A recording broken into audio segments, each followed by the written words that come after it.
What's up, guys? So whether or not you are a new player or a returning player, a lot of the content that you'll see online is revolving around the fact that you should be playing this character or this specialization.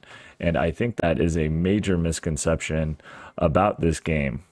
To be one of the best players in Guild Wars 2, you must lean into the fact that you are playing an account and upgrading an account instead of just playing an individual character.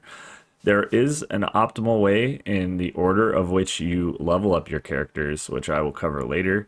But if you focus on unlocking account-wide items and work towards unlocking all of the available classes and specializations, you'll be easily able to pug or lead any content type in the game. The quickest way to do this is through the use of Ascended Armor. A lot of people believe Ascended Armor is only really valuable in fractals, but getting multiple full sets of Ascended Armor, weapons, and accessories for both power and condition builds, as well as power boon support and condition boon support, with a set of minstrels or harriers gear will make any build possible in the entire game. Some of them will be suboptimal, but you'll be able to fill any of the roles for any party. And while you're working on the sets of Ascended Armor, you can then choose your characters and level up your characters and progress your account through making elite specializations and different classes available for your play and your groups. Before I get into which characters I believe are the most valuable to level and which order I would do them in, I want to preface that by saying this is my opinion, and if you are a new player, please try to choose a character that you really connect with, that you enjoy the play style. When you are just starting out, you do not need to be the best player. You are not going to be the best player. And so with that, just take some time, learn the game, learn how it works, learn the different fights, and it is okay to just have one or two characters or one or two roles that you can fill. This video is more for giving you a guideline of what you should move forward and how you should ultimately end up as a true endgame player that can be valuable in all of the game types, especially in endgame content in the PvE setting. The first class that I would recommend would be the Guardian. The Guardian has 3 elite specializations, one being the Firebrand, which is the most common and is the most used in PvE. It is used as a tank, it is used as a heal support. It also has a viable condition damage build and a condition support boon DPS build, and as well as a couple of various power DPS and condition DPS builds on the Dragon Hunter and the Willbender specialization. So all 3 of the specializations for this class are valuable, and if I were going to make a new account knowing what I know, I would start by leveling the Guardian. And just a fun fact, if anybody watches Mightyteapot, there's a reason why he chose the Guardian as his 0 to hero character. The second class that I would recommend playing after you have a Guardian established would be the Revenant. The Revenant has Vindicator, the Renegade, and the Herald, with the Herald being a extremely powerful healer and extremely powerful boon DPS, while the Renegade also is a condition damage alacrity support as well as a pure condition damage build, and the Vindicator is a power DPS class. This class has access to a lot of different utility, and it also shares the same armor weight with the Firebrand. So if you have, or with the Guardian rather, so if you have a Guardian already established and you have some gear that is account bound, so ascended or legendary, it will then carry over to the Revenant. So you can basically kill 2 birds with 1 stone, or if you end up making power ascended armor for your Guardian for like a Dragon Hunter, and you wanted to transfer that over because Dragon Hunter gets nerfed, you can then transfer it over and use it on your power Vindicator on your Revenant. The third class that I would pick would be the Necromancer. Now, while this is a light armor class, it is often viewed as being a very beginner-friendly class. That is because the Necromancer at its core has a lot of tanks and minions that it can summon to help you get through open world. But its main bread and butter is the Scourge Elite Specialization. It has been essentially broken since it was released. It really changed the game with a lot of support, even on a full condition damage DPS build. Now, it also does have the Reaper, which is one of the fan favorites of the Guild Wars 2 community, just because it is very tanky, it is very strong as a power DPS and open world build. So with this class, it has options that can help easily get you into raids to fill a power DPS or a condition DPS role, and just the amount of utility that this class can provide to a group makes it extremely valuable and definitely a must-have for anybody trying to get into instanced content in Guild Wars 2. The fourth class that I would recommend making is the Mesmer. The Mesmer is one of the more complicated classes, which is why it is not one of the first classes that I would pick. Its easiest specialization is by far the Virtuoso, but its most powerful is by far the Chronomancer. The Chronomancer was the OG of tanks in Guild Wars 2 when Heart of Thorns was released. It was the first specialization that was released. And what is so valuable about the Mesmer is that it essentially has one gear set that can double as either a power DPS alacrity build or a power DPS quickness build. And it does pretty considerable amounts of damage as a power DPS, and its condition damage Virtuoso pure DPS build is one of the best in the game right now. So for my fourth suggestion, it would be the Mesmer. That being said, it also does share armor weights with the Necromancer.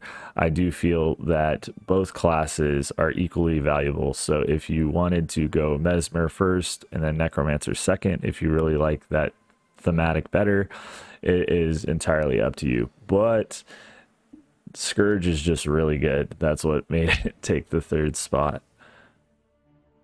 Now, the fifth class that I would recommend any player make and master would be the Engineer. While the core Engineer is reliant on a lot of kits similar to the Elementalist, it has a lot of buttons to press and keep track of. The Hollowsmith, the Scrapper, and the Mechanist are all extremely satisfying to play and have their own distinct roles. While the Scrapper is the most fun, in my opinion, in open world, it does have a relatively good quickness DPS build. The Mechanist has both an alacrity healer and a alacrity DPS support build that are both very reliable, and the Hollowsmith has extremely high damage in both power DPS and condition DPS, being some of the most satisfying high APM builds to play.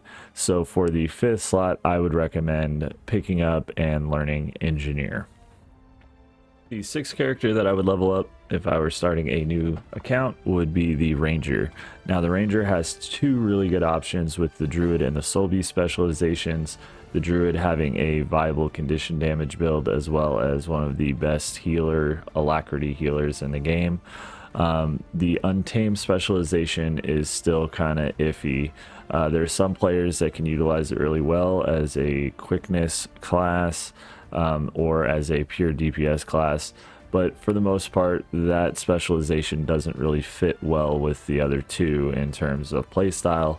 So I would say the Ranger is a good option if you do lean into the Druid or Soul Beast specializations, but it is a reliable class and it is a good class, and if you really enjoy the Ranger, then I would say give it a shot. The Soul Beast kind of plays more like a warrior or a guardian, and the Druid is very unique and fun to play.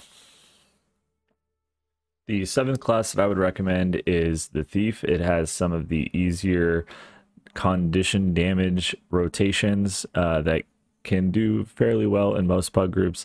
It has the Daredevil, the Spectre, and the Deadeye specialization. The Deadeye specialization has kind of fallen off, and it is only really used not with its profession weapon being the rifle. It is that specialization is viewed very as like an RP class. It does have its niche uses in raids, and for the most part the Spectre is kind of taking the spotlight for the Thief because of the various support that it can provide. So with that, I would recommend Thief be saved towards the end of your journey, and that is solely because it kind of gets outshined by a lot of other classes. It is very good in the right hands. If you have ever watched any videos from Left, he is an absolute menace. I don't even know how he does what he does on this class, but it is a little bit more complicated, and it doesn't have quite the same support as the other classes I mentioned earlier. The next class that I would level and play is the Elementalist. Now, the Elementalist is by far the most complicated high APM classes in the game. There are some low action per minute builds, low intensity builds, as this community has deemed it.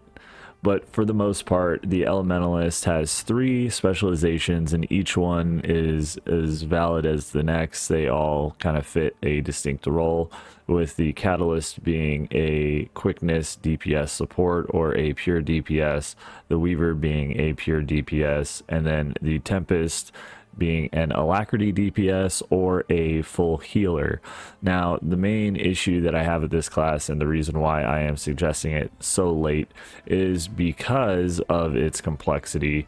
There are a lot of people that really love the Elementalist, and it does have a lot that it brings to the table. It's just that when you join a group and you see an Elementalist join, ideally they are going to be experienced and they're going to know their class, but to be able to play such a complex class and then also do all of the mechanics in the fight, many beginner or returning players just don't really have that muscle memory to pull it off to the extent that you could do it on another class easier with less things to keep in mind. So the Elementalist is a good class, and if you chose it as one of the first ones that you are learning the game with, then you might have a better, easier time with it. I personally saved it until later, and I still don't really play it because there are so many other characters that can fill those roles. The last class that I'm going to recommend for a new or returning player to get their account ready for in-game content is the Warrior. Now, this breaks my heart because Warrior at one point, when core back in 2012, 2013, this class was the king. It was the primary DPS class for dungeon speed clears, and now it is essentially only a DPS class. So because of its lack of support, especially with the rework to banners not too long ago, it just really doesn't have that value that it brings to a team.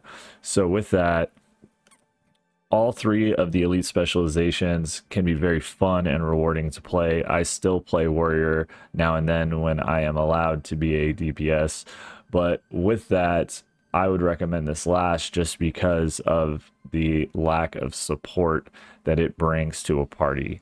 So if you have a Warrior as your only class that is geared, it is going to limit your team in what compositions that they can run, especially if you are taking up one of the spots. You're going to be more reliant on your team to fill those certain roles to clear that content. Now, if you did start with Warrior like I did, you know, have fun, enjoy the class, but I would definitely recommend picking up Guardian or Revenant next because they share the same gear weights. If you made it this far in the video, I want to say thank you and consider liking and subscribing for more Guild Wars 2 content. I'll see you next time.